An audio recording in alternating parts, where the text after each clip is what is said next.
Ojalá que en este no haya tanto dolor. La embarazó la Pur. ¿Cómo juegan con nuestros sentimientos, verdad? Qué duro ver esto. Porque también tienen una bonita química entre ellas. El adiós. Es demasiado coqueta, ¿eh?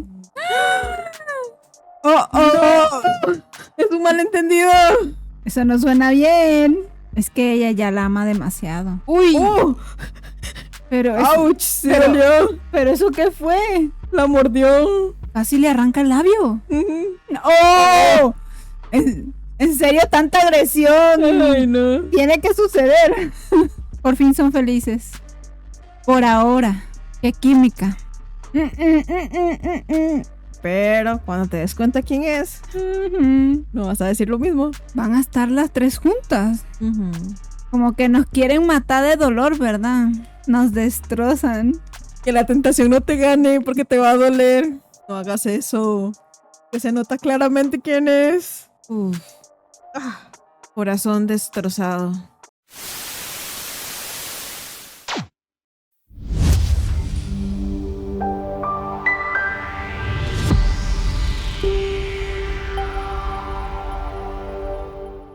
Hola, personitas diversas. Bienvenidas a ¡Mi mundo diverso!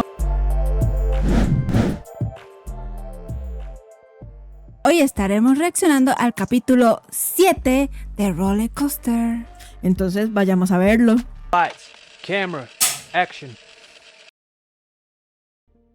El capítulo anterior estuvo dolorosísimo. พี่เขารักรอบหรือเปล่า De muchos ไม่เคยถาม sentimientos. อ่ะ Ujú. Si no han visto este capítulo, los vamos a dejar por este lado, la reacción. คุณรู้ Vayan a อยู่ verle. ว่ารู้สึกยังไง Ojalá que en este no haya กับเขา tanto บอกให้ dolor. คนรู้นะคะอยู่กันทั้งวันเลย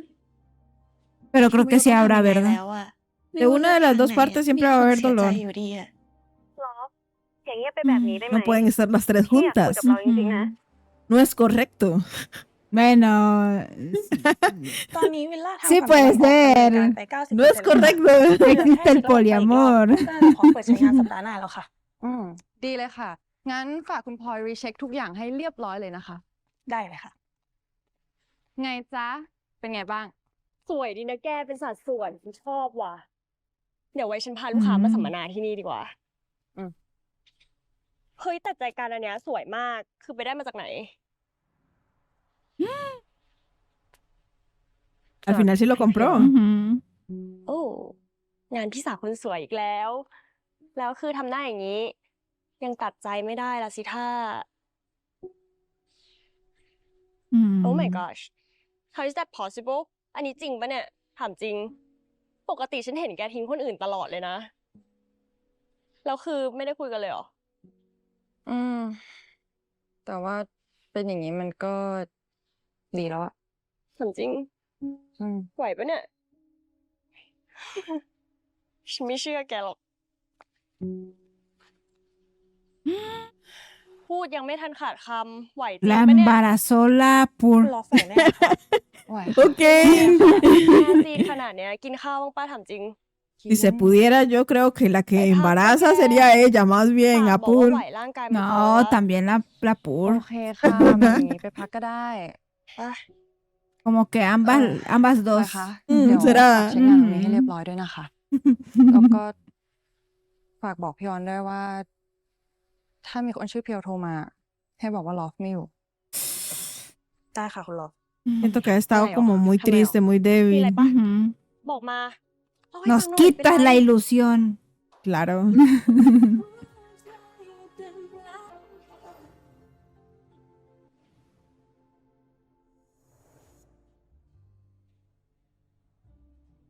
ก็ถ้าเขาทำให้แกลังเลขนาดนั้นอะ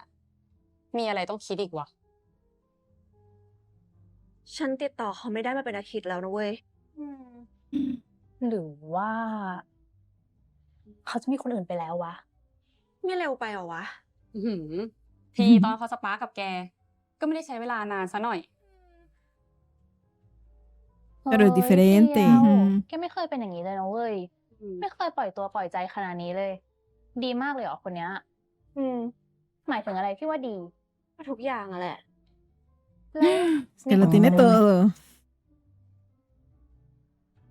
ก็เพราะว่ามีความสุขกว่าที่ผ่านมามั้ง Mm. มันเลย เลยเถิดขนาดเนี้ย แล้วเขาเล่นไม่รับสายแกเป็นอาทิตย์อย่างเงี้ย แกจะเอายังไงต่อวะ หรือจะลองมาเวฉีกไม่ต้องเลือกสักคน หาคนใหม่ไปเลยดีไหม ก็ดีนะ หรือว่า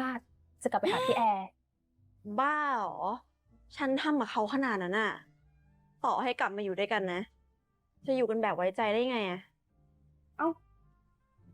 ฉันว่าเรื่องพี่แอร์อะแกเลิกรู้สึกผิดเถอะวะ แกอย่าลืมดิ แกอะรักกับคนอื่น ตอนเลิกกันไปแล้วนะเว้ย Es ซึ่ง cierto. ถ้ามองตามตรรกะเนี่ย ฉันว่าไม่มีอะไรผิดเลยนะ Ujú. ผิดดี ถ้าพวกแกรู้ว่าคนนั้นเป็นใครอะอาจจะไม่พูดแบบนี้ก็ได้ Eso sí. ฮะล็อบมาคบกับแก ซึ่งเป็นแฟนเก่าของพี่สะใภ้พี่แอร์อะนะ Ujú. อืม Ahí está el problemita. มันก็ได้อยู่มั้ง Eran familia. เอาจริง ๆ มันก็ไม่ได้ผิด แต่มันก็ไม่ได้ถูก100%นะนึกออกปะแล้วนี่พี่แอร์เขารู้ไหมเนี่ยว่าเป็นลอฟอะ ยังไม่รู้ แล้วก็ไม่ควรรู้ด้วย โอ้ แล้วตอนแกคบกัน มันไม่มีเอ๊ะเลยเหรอวะ มีดิ แต่ตอนฉันอยู่กับเขาอะมันลืมทุกอย่างไปหมดเลยว่ะ บางทีความรู้สึกที่แกรู้สึกอยู่อะอาจจะเป็นบทลงโทษที่แกต้องรับผิดชอบเพราะให้พูดตามความจริงแล้วอะนะ ถึงแกจะเลิกกับพี่แอร์ไปแล้ว แต่ที่ผ่านมา แกก็ทำให้เขารู้สึกว่าแกจะไม่หายไปไหนเหมือนกัน เฮ้ย แต่อย่าจะหมดความรู้สึกนี้นานนะเพื่อน แกเองก็ควรจะมีความสุขซะบ้าง จริง Sí. มนุษย์เราอะมันก็เห็นแก่ตัวกันทั้งนั้นแหละ แต่แกแน่ใจใช่ไหมว่ายายน้องลอฟอะไรเนี่ย เขารักแกจริง Y mucho. ๆ งั้นแบบเนี้ย คงมีคำตอบในใจแล้วมั้งว่าอยากจะทำอะไรต่อ ถ้าเลือกแล้วอะก็ลุยเลยไหม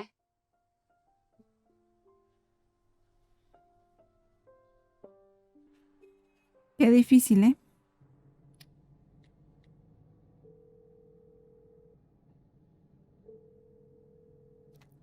สวัสดีค่ะ เวลาวิลล่าค่ะ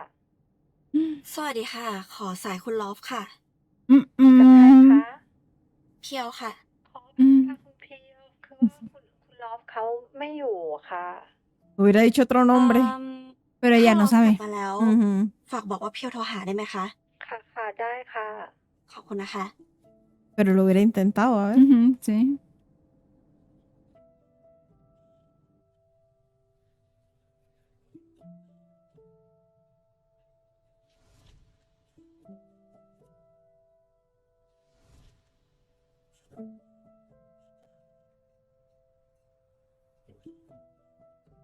Ya terminó todo con Lam.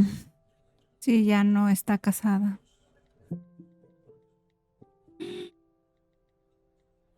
¿Qué dirá ahí? ¿Puedo ir a tu casa? ¿Ya sabes tailandés? Obvio. Oh. Muchos años de aprenderlo. Ujú. Con las GL, ¿verdad?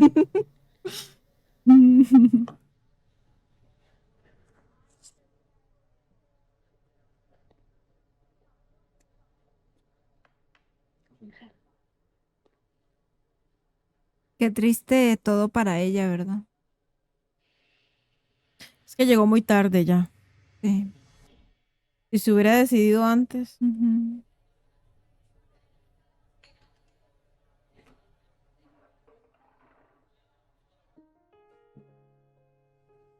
Ahí es cuando se conocieron. Creo. Recordando, sí. เชื่อเหรอพี่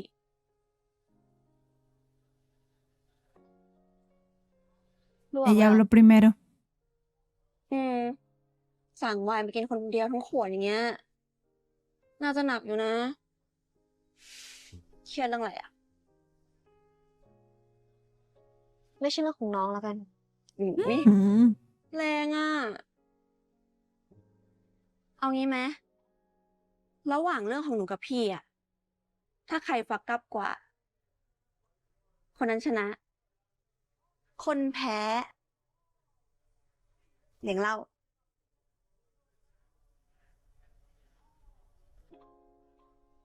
คืองี้ ตอนหนูสอบเข้ามหาลัยอ่ะ หนูได้ที่ 1เลยนะ แล้วล่าสุดอ่ะ คะแนนมิดเทอมออก หนูแม่งได้ที่โหลอ่ะพี่ อายก็เรื่องหนึ่งนะ แต่แบบว่าหนูกาเลขผิดทั้งแถว พอไปเล่าให้ใครฟังนะ ไม่มีใครเชื่อว่ะนี่ก็เครียดอะเพราะว่า ไม่รู้จะบอกแม่ยังไงดีอะว่าหนูแบบโคตรโง่เลยอะโหปะตาพี่แหละ ของพี่เหรอ อืม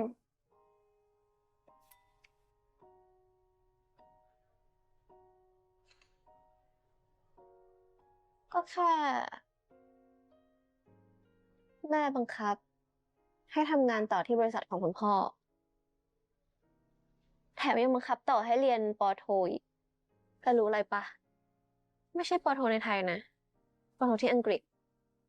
เขาอยากได้โปรไฟล์ที่ดีหึที่หนักกว่านั้นก็คือ เขาหาผู้ชายมาแต่งงานด้วยจ้า Oh. Sí, ella ganó. Está peor lo de ella. ชีวิตพี่นะ เดินเชิดไปทางนู่นที Entonces ทาง ella นี้ sabía que ที tarde que temprano se tenía que casar. Creo que sí. ที่พี่เป็นใครพี่ยังไม่รู้เลย Y la mamá sí toda la vida la ha manipulado. สงสัย วันนี้จะมีคนชนะแล้วมั้ง เก็บไปเถ Uy. อะไม่เป็นไรหรอกทั้งหมดเลยค่ะ โทษที ดีเหมือนกัน ถือว่าได้เล่าให้ใครสักคนฟัง Uy. งั้น จริง ๆ แล้วพี่อยากทำอะไรอะ พี่เหรอ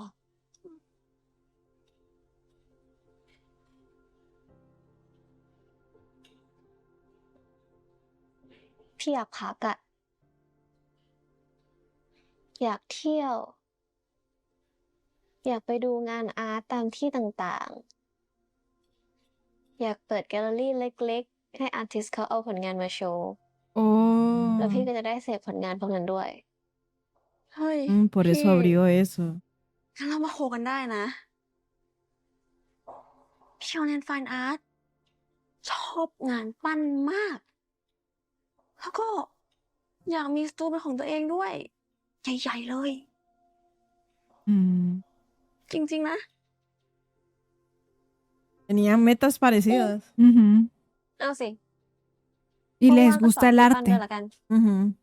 ได้สิคะ แต่ลืม เพียวนะคะ Cómo juegan con nuestros sentimientos, พี่ ¿verdad? ชื่อแอร์ค่ะ Sí. เฮ้ย อย่างนี้เราอยู่ด้วยกันก็ดีอะดิ เพียวแอร์ อากาศบริสุทธิ์ Aire puro. Oh. ยิ้มแล้วนี่ พี่รู้ปะเวลา Qué พี่ duro ยิ้ม ver อะ esto. Porque también tienen una Suena. bonita química entre ellas. Ujú. เราก็ยิ้มเหมือนกันนี่ มีคนเลี้ยงเรา ขอชนด้วยได้ไหมคะ ได้สิ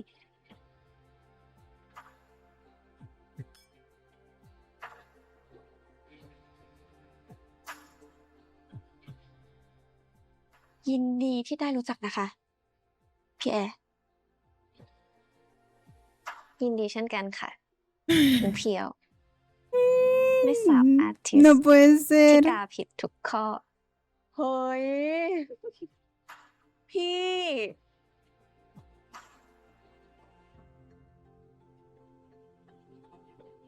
Uy, no. Cómo todo resultó tan mal. Sí.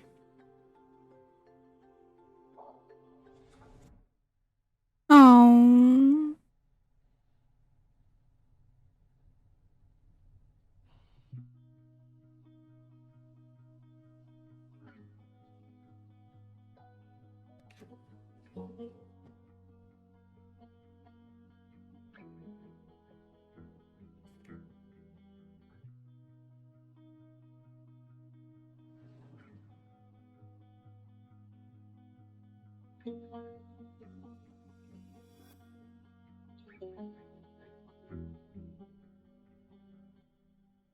Se hicieron anillos.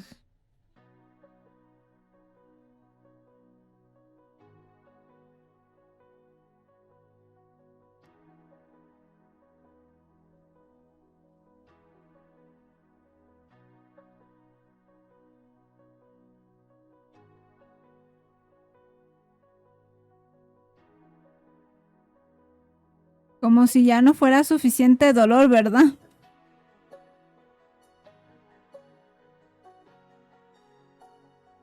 Qué complicado se pone todo esto.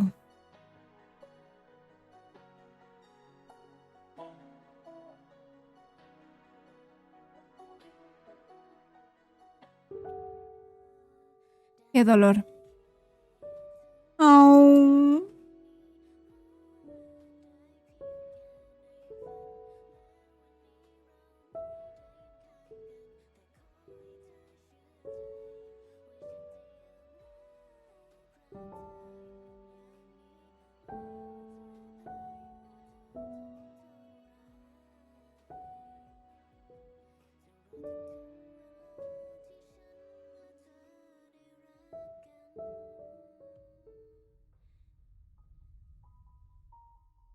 El adiós.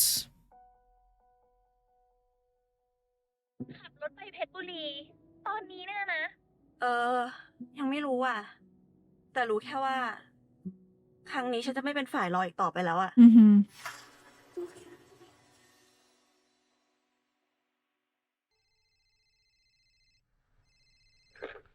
เวลาวิลล่าสวัสดีค่ะ สวัสดีค่ะลอฟกลับมาหรือยังอะคะ คุณพี่ออฟสวัสดีค่ะ อืม คุณลอฟเขา ลอฟไม่อยู่เหรอคะ คือติดต่อไปที่บ้านที่กรุงเทพเขาก็บอกว่าไม่อยู่อะ เพียวเป็นห่วงลอฟจริงๆนะคะ บอกให้ลอฟคุยกับเพียวหน่อยได้ไหมคะ ลอบ ว่า แกจะอยู่ที่นี่อีกนานปะวะ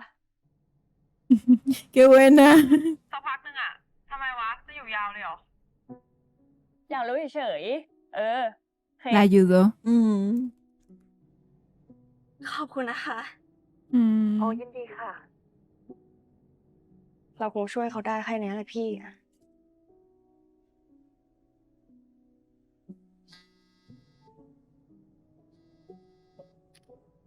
ว่า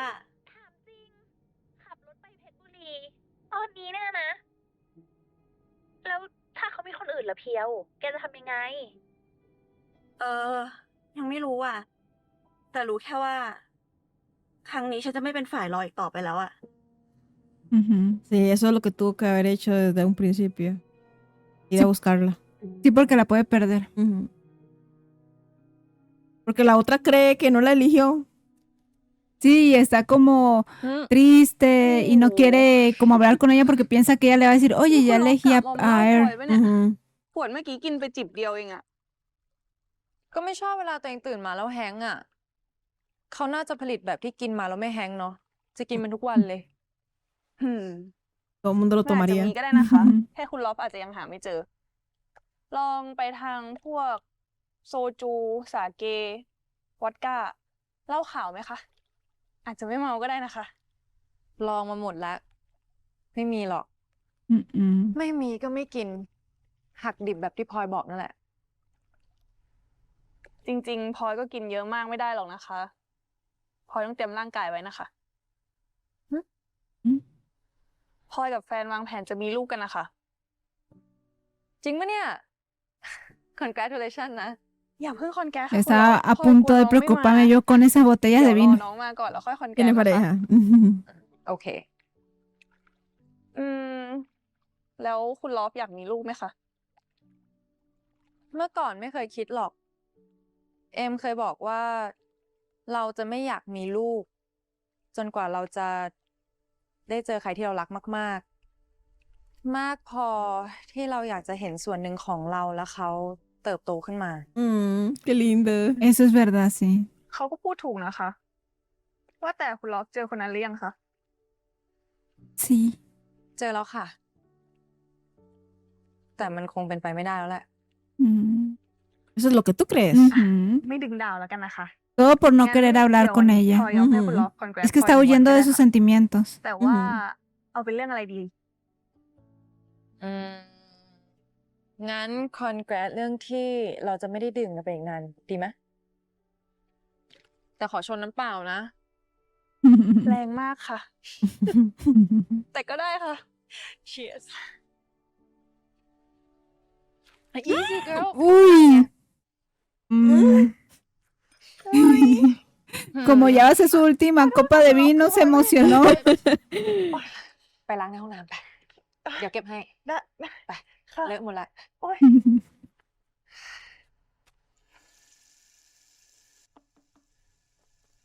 Eso no se quita. Mm-mm. โห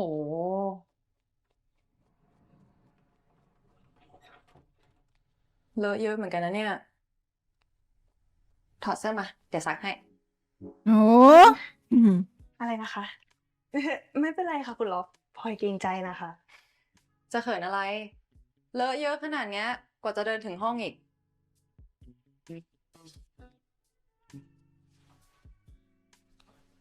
อ่ะ ใส่นี่ก่อน ขอบคุณค่ะคุณลอฟบอสของพลอยใจดีที่สุดเลย Voltéate. sorry จ้ะ Como que para ella es normal. Es demasiado coqueta, ¿eh? เสร็จแล้วนะคะ อ๋อ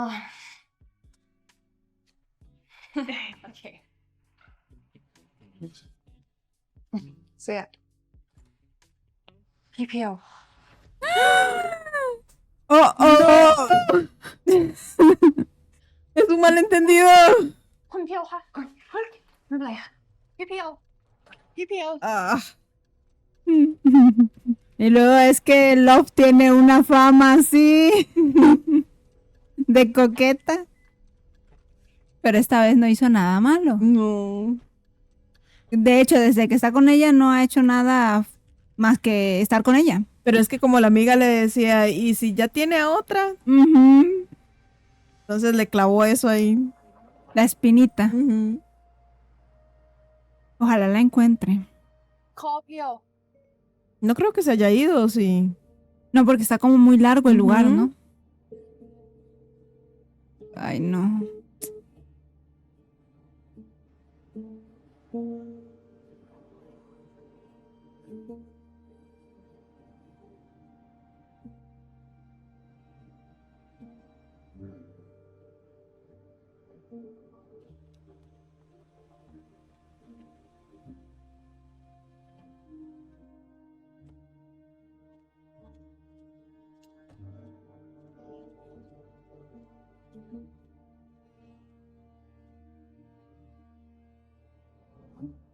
Uy, la encontró.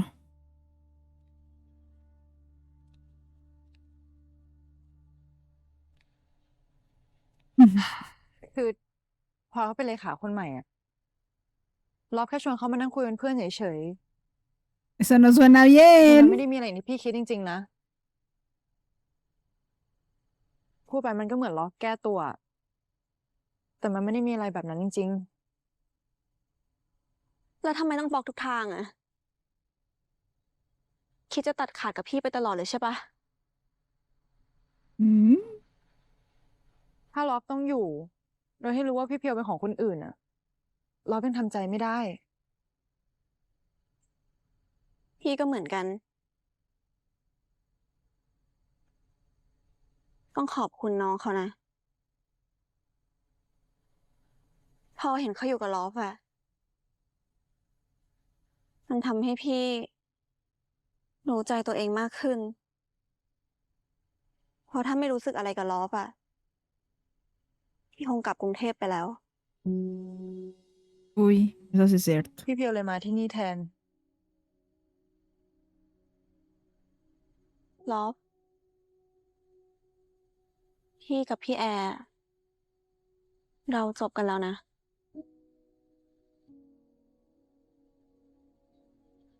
จะบอกว่าลอฟถูกเลือกเหรอ Sí. Sí. ไม่ใช่แค่พี่เลือกเธอ แต่เธอเองอ่ะก็ต้องเป็นคนเลือกพี่ด้วย Oh. พี่เพียวก็รู้ว่าลอฟคิดยังไงกับพี่อ่ะ รู้ แต่สิ่งที่พี่ทำไปอ่ะ มันอาจทำให้เธอเสียใจ จนไม่อยากยุ่งกับพี่แล้วก็ได้ No porque te ama.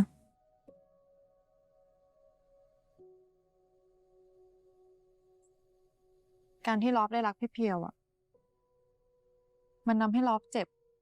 มากกว่าครั้งไหนๆเลยอ่ะ Mm. มันเจ็บจริงๆนะ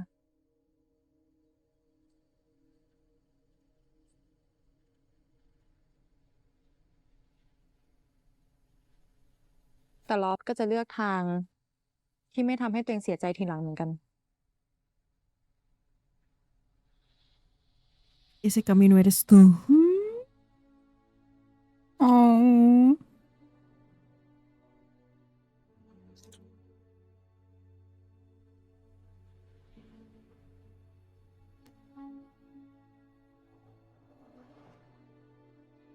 Es que ella ya la ama demasiado.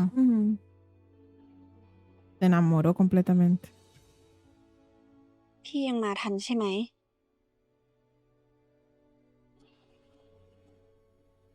มาช้ากว่านี้ก็ทัน Mm. Es que en serio, ¿quién no elegiría a Love? Es tan linda. กลับบ้านกัน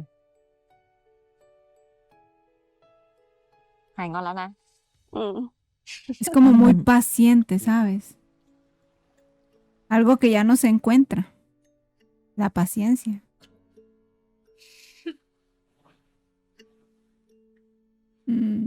เหมือนฝันเลยอะที่พี่เพียวอยู่ตรงนี้ เรื่องของเราอ่ะ พี่อาจจะยังจัดการได้ไม่ดีเท่าไหร่นะ แต่พี่จริงจัง งั้นต่อจากนี้เราเป็นอะไรกันนะคะ เป็นแฟนกันไงคะ Uy. Oficialmente. เฮ้ย เหมือนฝันจริงๆด้วยอ่ะโอ้ย Uy. เชื่อหรือยังคือไม่ใช่ฝันน่ะ Pero, Ouch, se dolió. pero ¿eso qué อย่า fue? คาดหวังมาก La นะ mordió. Casi le arranca el labio. พี่เป็นแค่คนธรรมดา ไม่สามารถทำให้ลอฟอะมีความสุขตลอดเวลาได้หรอกนะ Mm. ลอฟรู้ว่าพี่เพียวเป็นคนธรรมดา แต่พี่เพียวเป็นคนธรรมดาที่ลอฟรัก แค่นี้ก็พอแล้ว Mm. หืม เฮ้ย เหมือนฝันอีกแล้ว Oh. เหมือนฝันไหม En serio, tanta agresión. Ay, no. Tiene que suceder. แฟน อะไรแฟน จะเรียกแฟนไปตลอดเลย เห่อนะเราเนี่ย โอ้โหก็ต้องเห่อดีจีบมาตั้งนาน Mm. Mm, qué lindo. Por fin son felices. Por ahora. Que todavía falta algo importante.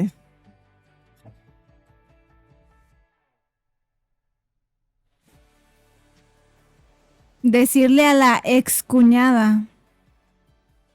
ลอฟรักพี่เพียวนะคะ Mm. พี่ก็ Mm-mm. ลอฟอยากได้ยินจากพี่เพียวเหมือนกัน แต่ถ้ายังไม่พร้อมอ่ะ ไม่ต้องพูดตอนนี้ก็ได้ค่ะ ลอฟรอได้ พี่สัญญานะ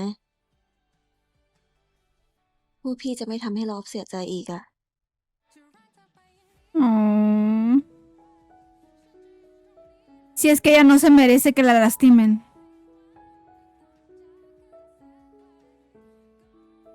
Mm.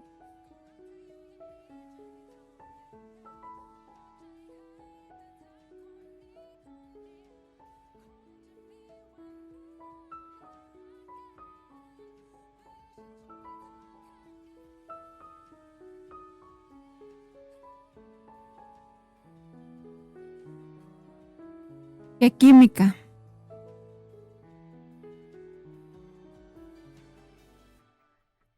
ขอบคุณนะแลม อืม แอร์เป็นไรอะ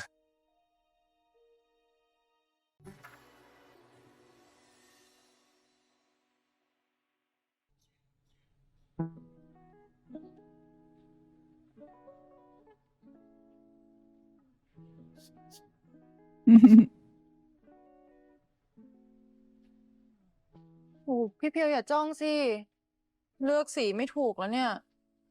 อยากระบายอะไรก็ระบายไปสิ พี่แค่มองเฉย ก็รอรู้สึกเหมือนโดนครูจ้องอยู่ตลอดเวลา ๆ นี่ เมื่อไหร่จะเลิกมีปมกับครูศิลปะฮะ พี่ไม่ใช่ครูนะคะ พี่เป็นแฟน โอ้ ชอบเวลาพี่เพียวพูดแบบนี้จัง งั้น จ้องเลยค่ะ มีแรงวาดต่อละ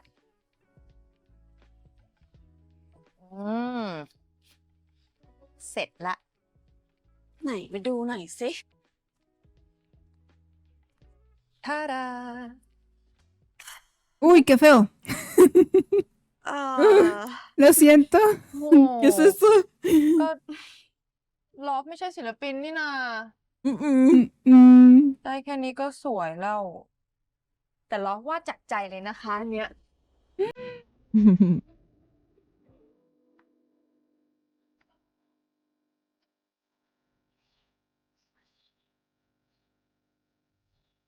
รางวัลแห่งความพยายามค่ะ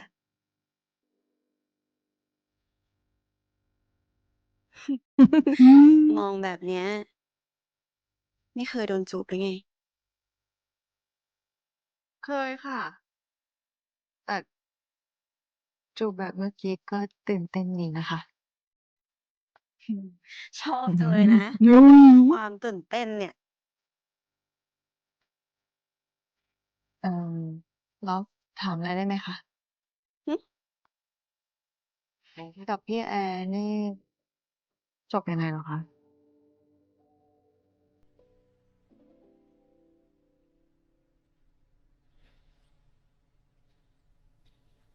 ขอโทษ ร้องไห้ แล้วก็บอกว่ากลับไปไม่ได้แล้วอะ Mm. ถ้าไม่ใช่พี่แอร์เรื่องของเราสองคนจะเป็นยังไงนะ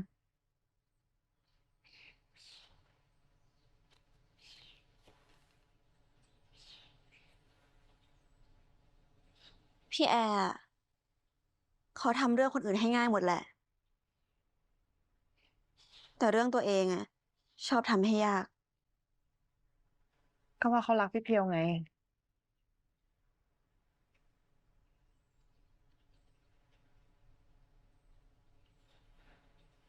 พี่เพียว เป็นไรหรือเปล่า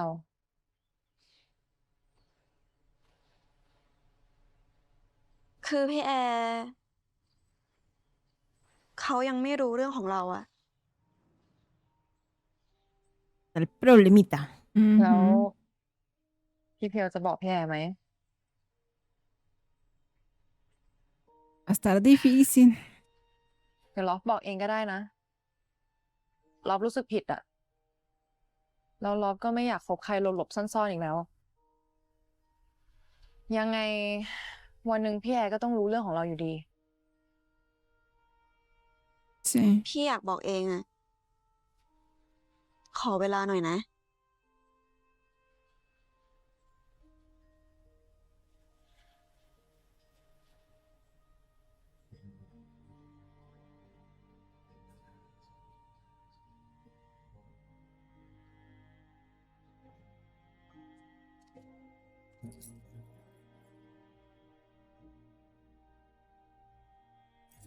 แลมจริงๆ ไม่ต้องทำขนาดนี้ก็ได้นะ ถึงเราจะหย่ากันแล้วอะแต่ที่นี่ก็ยังเป็นที่ของแลมเหมือนกันนะ ไม่เป็นไรหรอก ก็ถือว่าเป็นของขวัญให้เธอสำหรับอิสรภาพไง Dios mío. Qué lindo. Este hombre es un ángel.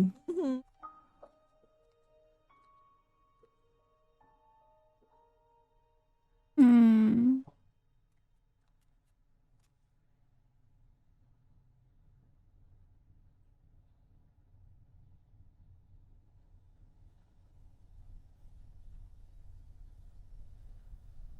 แอร์รู้ไหม เราไม่เคยเสียใจเลยนะ ที่ได้แต่งงานกับแอร์ เราดีใจซะอีก ที่ครั้งหนึ่งในชีวิตเราได้อยู่ด้วยกัน อ๋อ Ay. ขอบคุณนะแลม Es demasiado lindo él. แอร์เป็นไรอะทำไมทำหน้าแบบนี้ อย่าบอกนะ ว่าคุณป้ายังไม่หายโกรธอะ เรื่องโกรธอะมันเป็นเรื่องปกติไปแล้ว เขาจะทำอะไรได้ล่ะ ในเมื่อแลมเป็นคนขอหย่า แล้วแอร์เป็นไรอะทำไมหน้าดูซึมแปลก อกหักน่ะ ๆ อกหัก คุณเพียวเหรอ ใช่ เพียวเขามีคนอื่นไปแล้วนะ แล้วแอร์รู้ไหมว่าเป็นใคร มันไม่สำคัญหรอกว่าเป็นใคร เรากลับไปไม่ทันก็คือไม่ทัน Y eso es lo que cuentan realmente, pero cuando te des cuenta quién เราขอ es, โทษนะที่ยื้อเธอนานเกินไปอะ no vas a decir lo mismo. Va a sentir mucha traición. ไม่เป็นไรเลยแลมแล้วไม่ต้องโทษตัวเองนะ จริงๆ แอร์ก็คิดไว้แล้วแหละ ว่ามันจะต้องเป็นแบบนี้ จริง ๆ แล้วอะเธอไม่ต้องลาออกจากบริษัทก็ได้นะ ไม่ได้หรอก เราก็มีศักดิ์ศรีของเรานะ แค่ที่บ้านเธอให้แม่เรารับเงินเดือน กรรมการบริหารอยู่อ่ะ ก็ดีกับครอบครัวเรามากแล้ว Son muy buenos. แล้ว หลังจากนี้ยังไงต่อ พอดีว่าเพื่อนแอร์เขาเปิดร้านอาหารที่ฝรั่งเศสอ่ะ เดือนหน้าแอร์เลยจะลองไปช่วยงานเขาดู แล้วก็หางานไปด้วย ถ้าได้งานดีๆ แอร์ก็คงจะอยู่ที่นั่นยาวๆเลย อยู่ยาว นี่หมายความว่าจะไม่กลับมาอยู่ไทยอีกแล้วเหรอ ก็ที่นี่ไม่มีที่ให้แอร์กลับไปแล้วนี่ แอร์อยากเริ่มต้นใหม่ทั้งหมด ด้วยตัวเอง แอร์อยากพิสูจน์ให้แม่เห็น ว่าแอร์อยู่ได้โดยที่ไม่ต้องพึ่งใคร งั้น ก่อนจะแยกย้ายกันไปอะหาเวลาไปบอกล็อกก่อนก็ดีนะ ว่าจะไม่อยู่ที่นี่แล้ว เพราะว่าล็อกเขาคง Muy อยากรู้จากปาก importante. ของเธอเองอะ Ujú.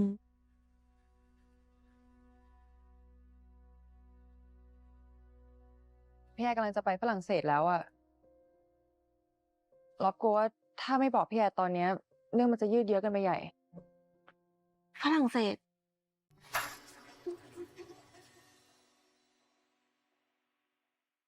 เราเข้าใจค่ะ ถ้าพี่แอร์ตัดสินใจแล้ว ก็ยินดีด้วยนะคะ จริงๆล็อบก็มีเรื่องอยากจะคุยกับพี่แอร์เหมือนกัน เอาเหรอ งั้น ถ้าพี่ไปหาที่เพชรยังจะมีห้องว่างให้พี่อยู่ไหมจ๊ะ ว่างอยู่แล้วค่ะ แล้วพี่แอร์จะมาวันไหนอะคะ ถ้าเป็นพรุ่งนี้จะกระทันหันไปไหม ถ้ากระทันหันไปเดี๋ยวพี่ไปวางแผนก่อนได้นะ Muy pronto. มาพรุ่งนี้ได้ค่ะ เดี๋ยวล็อบให้แม่บ้านเตรียมห้องไว้ให้ โอเคจ้างั้นเดี๋ยวพรุ่งนี้เจอกัน พี่แอร์คะ ว่าไงจ๊ะ ไม่มีอะไรแล้วค่ะ ไว้เดี๋ยวค่อยคุยกันตอนเจอหน้าแล้วกันค่ะ โอเคจ้ะโอเค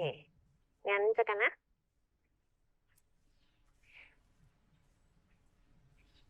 Van a estar las tres juntas. Ujú.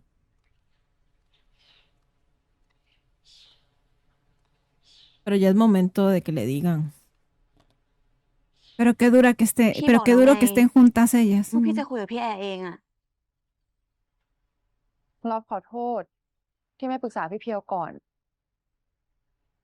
แต่พี่แอร์กำลังจะไปฝรั่งเศสแล้วอะ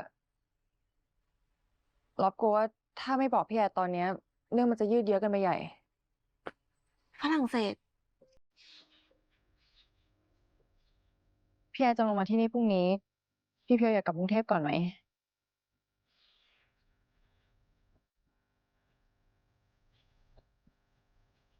หรือว่าพี่เพียวเปลี่ยนใจ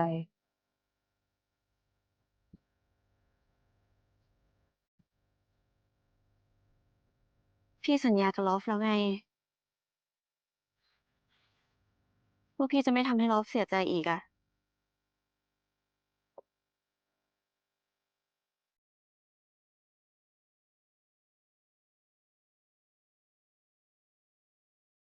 ค่ะ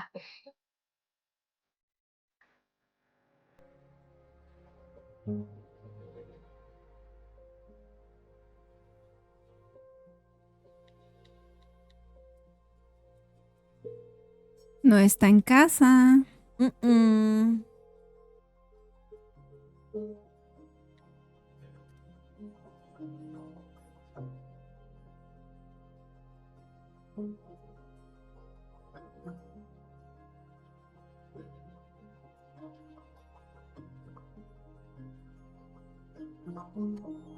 Uy. ¿Por qué entra así? Pudo haber estado ella ahí con otra persona haciendo algo y entra así. Eso no me parece, ¿eh?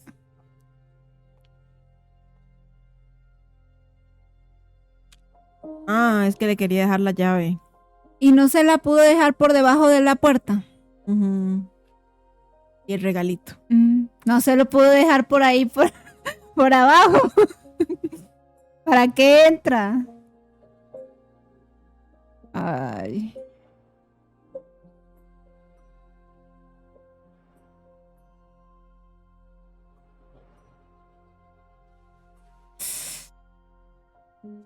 Como que nos quieren matar de dolor, ¿verdad? Creo que sí. Ese es el objetivo. Nos destrozan.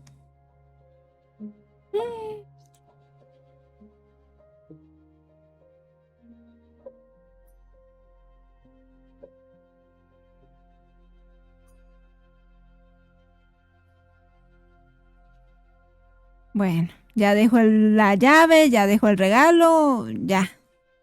Que se vaya.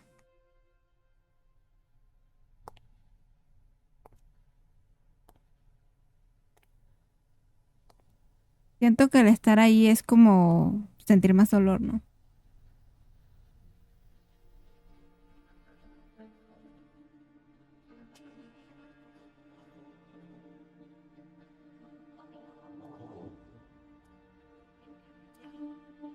No. Que la tentación no te gane porque te va a doler. คือเขาใช่ไหมคะพี่แอน Es que desde esa vez le quedó curiosidad. No. Te va a doler mucho. No hagas eso.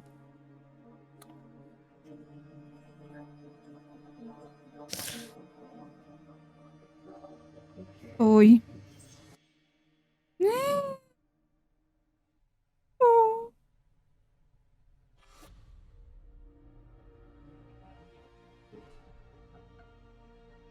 Que se nota claramente quién es.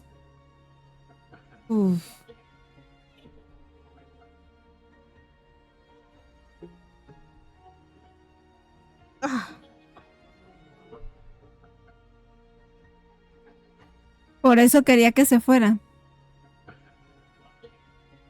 Corazón destrozado. Y en su cabeza como, ¿cómo pasó esto? ¿En qué momento?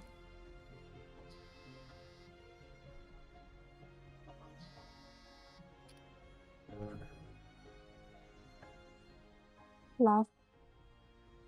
พี่กำลังไป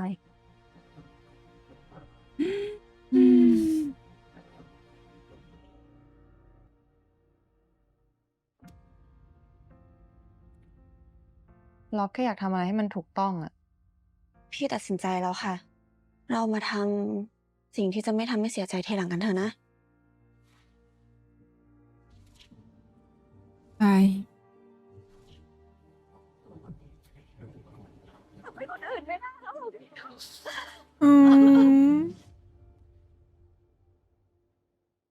Este capítulo estuvo cortavenas. No tengo que hablar más de todo el capítulo. Se describe solo, ¿verdad? Pero yo no quería que